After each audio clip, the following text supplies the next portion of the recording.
ಇದು ದೇವಮೂಲಲ್ಲಿ ತಾಮ್ರದ ಚೊಂಬಲ್ಲಿ ನೀರು ಇಡಬೇಕಂದ್ರು ಚಿಕ್ಕದು ನಮ್ಮ ಮನೆಯವ್ರು ತಂದಿದ್ರು, ಯಾರೋ ಕೊಟ್ಟಿದ್ರಂತ ಅದ್ರಲ್ಲಿ ನೀರು ಇಟ್ಟಿದ್ದೀನಿ. ಗಾಯ್ಸ್, ನನ್ನ ವೀಡಿಯೋ ಇಲ್ಲ ಅಂತ ನನ್ನ ಮಿಸ್ ಮಾಡ್ಕೊಳ್ತಿದ್ದೀರಾ ರೀಲ್ಸಲ್ಲಿ. ನಾನು ನಿಜ ಹೇಳಬೇಕು ಅಂದರೆ ನಿಜವಾಗ್ಲೂ ನಾನು ರೀಲ್ಸ್ನ ಮಿಸ್ ಮಾಡ್ಕೊತಾ ಇದ್ದೀನಿ.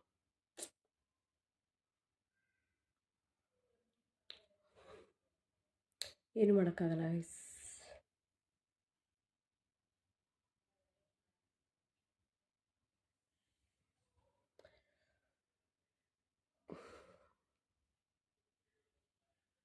ಕೆಲವೊಂದು ನಾವು ತ್ಯಾಗ ಮಾಡಲೇಬೇಕಾಗತ್ತೆ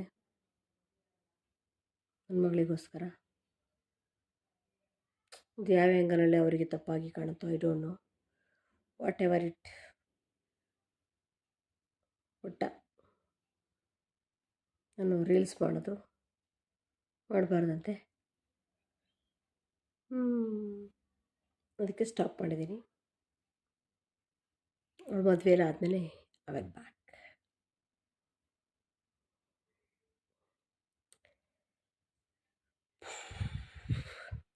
ನಿಜ ಹೇಳಬೇಕು ಅಂದರೆ ಆ್ಯಕ್ಚುಲಾಗಿ ನಾವು ಸಮಾಜಕ್ಕೋಸ್ಕರನೇ ಬಾಳ್ತಾ ಇರೋದು. ಅವರೇನಂತಾರೋ ಇವರೇನಂತಾರೋ ಅಂತ ಅವ್ರಿಗೋಸ್ಕರ ಇವ್ರಿಗೋಸ್ಕರ ಬಾಳ್ತಿರೋದು. ನಮ್ಮಿಷ್ಟವಾದ ಬದುಕನ್ನು ನಾವು ನಿಜವಾಗ್ಲೂ ಬದುಕ್ತಿಲ್ಲ. ಮಕ್ಕಳ ಫ್ಯೂಚರು ಏನಾಗುತ್ತೋ, ನಾವು ನಮ್ಮಿಷ್ಟದಂತೆ ಬದುಕಿದ್ರೆ ಸಮಾಜದಲ್ಲಿ ತಲೆ ಎತ್ಕೊಂಡು ಹೋಗೋಕ್ಕಾಗಲ್ಲ. ನಮ್ಮಿಂದ ಎಲ್ಲರೂ ಮಾತು ಕೇಳೋಂಗಾಗತ್ತೆ, ಎಲ್ಲರೂ ಅನುಭವಿಸ್ಬೇಕಾಗತ್ತೆ ಅನ್ನೋದಷ್ಟಕ್ಕೋಸ್ಕರ ನಾವೆಲ್ಲದನ್ನು ಸ್ಯಾಕ್ರಿಫೈಸ್ ಮಾಡಿಕೊಂಡು ಬರಬೇಕಾಗತ್ತೆ. ಹಂಗೆ ನೋಡೋಕ್ಕೋದ್ರೆ ನಿಜವಾಗ್ಲೂ ನಮ್ಮಿಷ್ಟ ಬಂದಂತೆ ಜೀವನ ನಾವು ಮಾಡ್ತಾಯಿಲ್ಲ. ನಾವು ಬದುಕ್ತಾ ಇದ್ದೆ ಸಮಾಜಕ್ಕೋಸ್ಕರ. ಆಬ್ವಿಯಸ್ಲಿ ನಾವು ಸಮಾಜಕ್ಕೋಸ್ಕರನೇ ಬಾಳ್ತಾ ಇರೋದು. ನಮ್ಮ ಬದುಕು ನಾವು ನಿಜವಾಗ್ಲೂ ಬಾಳ್ತಿಲ್ಲ. ನಮಗಿಷ್ಟವಾದ ಬದುಕೇನಿದೆ ಆ ಬದುಕು ಬಾಳೋಕ್ಕೆ ಸಮಾಜ ಬಿಡಲ್ಲ.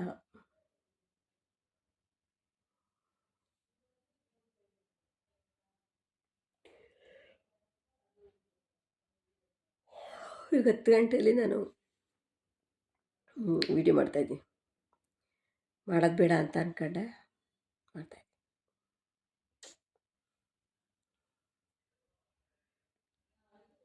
ಯಾರು ಪ್ರೀತಿಗೆ ಮೊದಲ ಬಾರಿಗೆ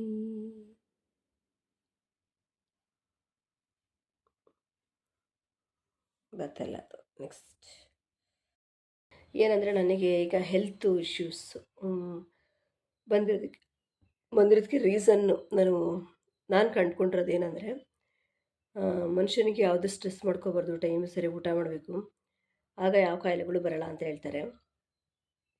ಮೊದಲೆಲ್ಲ ನಮ್ಮಮ್ಮ 7 ತಿಂಗಳಿಗೆ ಹುಟ್ಟಿದಂತೆ, 7 ತಿಂಗಳಲ್ಲಿ ಹುಟ್ಟಿರೋ ಅವ್ರಿಗೆ ಸ್ಟಾಮಿನಾ ಸ್ವಲ್ಪ ಕಡಿಮೆ ಇರುತ್ತೆ. ಇನ್ನು ಅವ್ರ ಹೊಟ್ಟೆಲಿ ಹುಟ್ಟಿರೋರಿಗೆ ಇನ್ನೆಷ್ಟು ಸ್ಟಾಮಿನಾ ಇರುತ್ತೆ ನೀವೇ ಯೋಚನೆ ಮಾಡಿ. ಆಮೇಲೆ ಏನಪ್ಪ ಅಂದರೆ, ನಮ್ಮಮ್ಮ ಹಾಲು ಕುಡ್ದಿಲ್ಲಂತೆ, ತುಪ್ಪ ತಿಂದಿಲ್ಲಂತೆ, ಏನೇನು ಅವರು ಒಳ್ಳೆಯದು ಅನ್ನೋದು ಹಾಲಿನ ಪ್ರಾಡಕ್ಟ್ ಅವರೇನು ತಿಂದೇ ಇಲ್ಲ.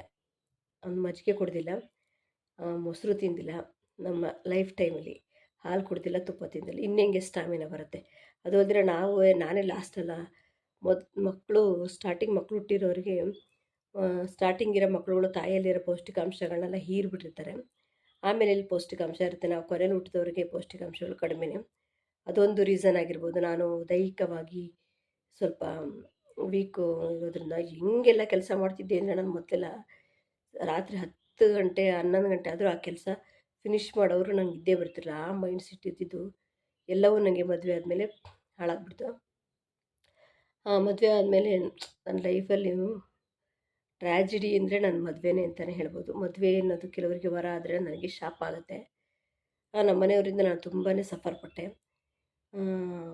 ಅವ್ರ ಕಡೆಯಿಂದ ಬಂದು ಕಾಟ ಕೊಡೋರೆಲ್ಲ ಬರ್ತಾರೆ, ಕಾಟ ಕೊಡ್ತಾರೆ ಅನ್ನೋದೇ ಭಯ ಇರೋದು.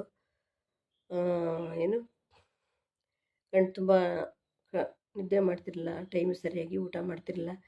10 ವರ್ಷಗಳ ಇದೇ ಥರ ಸಫ್ರಿಂಗ್ ಮಾಡ್ಕೊಂಬಂದಾಗ ನರಗಳು ಎಷ್ಟು ವೀಕ್ ಆಗ್ಬೋದು ನೀವು ಯೋಚನೆ ಮಾಡಿರಿ. ಅದೇ ನನ್ನ ಹೆಲ್ತು ಏಜ್ ಆಗ್ತಾ ಹೆಲ್ತ್ ಇಶ್ಯೂಸಿಗೆ ಕಾರಣ ಆಗುತ್ತೆ. ಏಜ್ ಇದ್ದಾಗ ಕಾಣಲ್ಲ, ಅವೆಲ್ಲ ಏಜ್ ಆದಮೇಲೆ ನಮಗೆ ಪರಿಣಾಮ ಬೀರ್ತವೆ ಆರೋಗ್ಯದ ಮೇಲೆ. ಮತ್ತು ಏನು ನನಗೆ ಬೆಂಗಳೂರಿಗೆ ಹೋದ್ಮೇಲೆ ಜಾಸ್ತಿ ಯೋಚನೆ ಮಾಡೋರಿಗೆ, ಬರೀ ಚಿಂತೆ, ದುಗುಡ, ದುಃಖ ಇದರಲ್ಲೇ ಇರೋರಿಗೆ ಇಮ್ಯುನಿಟಿ ಪವರು ಕಮ್ಮಿ ಆಗಿಬಿಡುತ್ತೆ, ಪೌಷ್ಟಿಕಾಂಶದ ಕೊರತೆಯಾಗಿ. ಆಗ ನನಗೆ ಡಸ್ಟ್ ಅಲರ್ಜಿ ಅಂತ ಸ್ಟಾರ್ಟ್ ಆಯಿತು. ಡಸ್ಟ್ ಅಲರ್ಜಿಗೆ ಅಂತೇಳಿ 15 ವರ್ಷ ನಾನು ಇದು ನುಂಗಿದೆ, ಮೆಡಿಸನ್ನನ್ನು ತೊಗೊಳ್ತಾ ಬಂದೆ. ಆಮೇಲೆ 15 ವರ್ಷ ನಾನು ಮೆಡಿಸನ್ ಮಾಡ್ತಾಯಿದ್ದೆ. ಆ ಮೆಡಿಸನ್ ಮಾಡೋದ್ರಿಂದ ಏನಾಗುತ್ತೆ ಅಂದರೆ, ಡಸ್ಟ್ ಅಲರ್ಜಿಗೆ ಮೆಡಿಸನ್ ಮಾಡೋದ್ರಿಂದ ಇಮ್ಯುನಿಟಿ ಪವರ್ ಕಮ್ಮಿ ಆಗುತ್ತಂತೆ. 15 ವರ್ಷ ಅಂದರೆ ಕಡಿಮೆ ಅಲ್ಲ.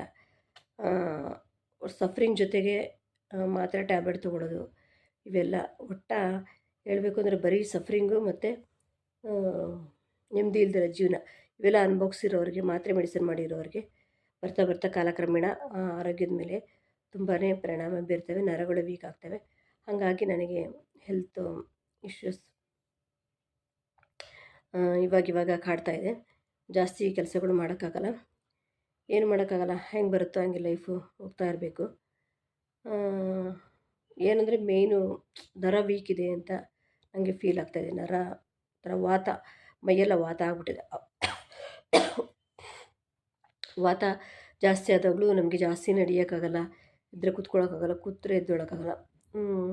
ವಾತ ಕಡಿಮೆ ಆಗಬೇಕು ಅಂದರೆ ವಾತದ ಐಟಮ್ ಯಾವುದು ತಿನ್ನಬಾರ್ದು. ಗೋಬಿ, ಆಲೂಗಡ್ಡೆ, ಬಟಾಣಿ ಮತ್ತು ಹಲಸಂದೆ ಕಾಳು, ಈ ಥರದ್ದೆಲ್ಲ ವಾಯು ಐಟಮ್ಗಳನ್ನ ಬಿಡೋದ್ರಿಂದ ವಾತ ಅನ್ನೋದು ಕಡಿಮೆ ಆಗುತ್ತೆ.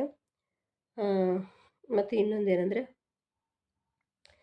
ಒಟ್ಟು ಏನೇನೇ ನನಗೆ ಎಲ್ಲ ನನ್ನ ಸಫರಿಂಗು, ನಾನಿವತ್ತು ಎಲ್ಲ ರೀತಿಲೂ ದೈಹಿಕವಾಗಿ, ಮಾನಸಿಕವಾಗಿ, ಆರ್ಥಿಕವಾಗಿ ಎಲ್ಲನೂ ಚಿಂತೆಗೆ ಕಾರಣ ನಮ್ಮ ಮನೆಯವರೇ.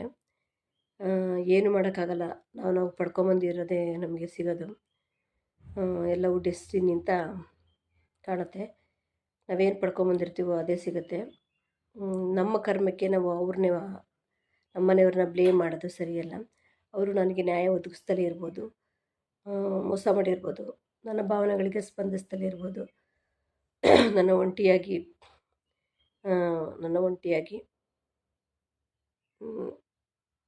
ನರಳು ಥರ ಅವ್ರು ಮಾಡಿರ್ಬೋದು. ಅವರು ಕರ್ತವ್ಯದಿಂದ ವಂಚಿತರಾಗಿರ್ಬೋದು. ಏನೇ ಮಾಡಿದ್ರು ಎಲ್ಲವೂ ಕರ್ಮಕ್ಕೆ ಬಿಡೋಣ. ನಾವು ಯಾವಾಗಲೂ ಗಂಡನ ಬ್ಲೇಮ್ ಮಾಡ್ತಿದ್ರೆ ನಾವು ಪುರುಷ ಶಾಪಕ್ಕೆ ಒಳಗಾಗ್ತೀವಂತೆ. ಹಾಗಾಗಿ ಎಲ್ಲವೂ ಕರ್ಮಕ್ಕೆ ಬಿಡೋಣ. ನಾವು ಜಾಸ್ತಿ ಏನು ಒಬ್ಬರನ್ನ ಬ್ಲೇಮ್ ಮಾಡೋದು ಬೇಡ. ಅವರಲ್ಲಿರೋ ನೆಗೆಟಿವಿಟಿನ ಬಿಟ್ಬಿಡೋಣ, ಅವರಲ್ಲಿರೋ ಪಾಸಿಟಿವಿಟಿ. ಯಾಕಂದರೆ ಅವರಲ್ಲಿರೋ ಪಾಸಿಟಿವಿಟಿ ಅಂದರೆ ನಮ್ಮ ಮನೆಯವರಿಂದ ನಾನು ಅನ್ನ ತಿಂತಾಯಿದ್ದೀನಿ, ಅದಕ್ಕೆ ನಾವು ಋಣಿಯಾಗಿರೋಣ, ಕೃತಜ್ಞತೆ ಸಲ್ಲಿಸೋಣ, ಅದಕ್ಕೆ ಗ್ರ್ಯಾಟಿಟ್ಯೂಡ್ ಆಗಿ ಇರೋಣ. ಎಲ್ಲವೂ ಕರ್ಮಕ್ಕೆ ಬಿಡೋಣ. ಅವ್ರವ್ರ ಮನಸ್ಸಲ್ಲೇ ಹೆಂಗಿರುತ್ತೆ ಹಾಗೆ ಆಗುತ್ತೆ. ಎಲ್ಲವೂ ಪೂರ್ವ ನಿರ್ಧಾರಿತ. ಈ ವಿಡಿಯೋ ಇಷ್ಟವಾದಲ್ಲಿ ಲೈಕ್ ಮಾಡಿ, ಶೇರ್ ಮಾಡಿ, ಸಬ್ಸ್ಕ್ರೈಬ್ ಮಾಡಿ. ಮತ್ತು ಇನ್ನೊಂದು, ಶಿವರಾತ್ರಿ ಹಬ್ಬಕ್ಕೆ ಹಾಲು ಬಿಲ್ಪತ್ರೆನ ಕೊಡಬೇಕಂತೆ. ಹಾಲು ಬಿಲ್ಪತ್ರೆನ ಶಿವರಾತ್ರಿ ಹಬ್ಬದ ದಿನ ಕೊಡೋಕ್ಕಾಗದೆ ಹೋದರೆ ಮಾರ್ಚ್ 1 ತ್ರಯೋದಶಿ ಬರುತ್ತೆ, ಆ ದಿನನಾದರೂ ಶಿವನಿಗೆ ಬಿಲ್ಪತ್ರೆ ಕೊಡೋದ್ರಿಂದ ಸೇಮ್ ಶಿವರಾತ್ರಿಗಿರೋ ಫಲನೇ ಆವಾಗಲೂ ಸಿಗುತ್ತೆ. ಯಾರ್ಯಾರಿಗೆ ಇಂಟ್ರೆಸ್ಟ್ ಇದೆ ಅವರೆಲ್ಲ ಮಾಡ್ಕೋಬೋದು. ಶಿವರಾತ್ರಿ ದಿವಸ ಓ ನಮಃ ಶಿವಾಯ, ಓ ನಮಃ ಶಿವಾಯ, ಓ ನಮಃ ಶಿವಾಯ ಜಪ ಮಾಡೋದ್ರಿಂದ ಶಿವ ನಿಮಗೆ ಒಳ್ಳೆ ಫಲನ ಕೊಡ್ತಾನೆ. ಮತ್ತು ಡೈಲಿ ಎವ್ರಿ ಡೇ ಹರ ಹರ ಮಹಾದೇವ್, ಹರ ಹರ ಮಹಾದೇವ್, ಹರ ಹರ ಮಹಾದೇವ್, ಹರ ಹರ ಮಹಾದೇವ್, ಹರ ಹರ ಮಹಾದೇವ್ ಅಂತ ಹೇಳೋದ್ರಿಂದ ಪಾಪಗಳು ಪರಿಹಾರ ಆಗ್ತವಂತೆ. ಎಲ್ರಿಗೂ ಶಿವರಾತ್ರಿ ಹಬ್ಬದ ಶುಭಾಶಯಗಳು.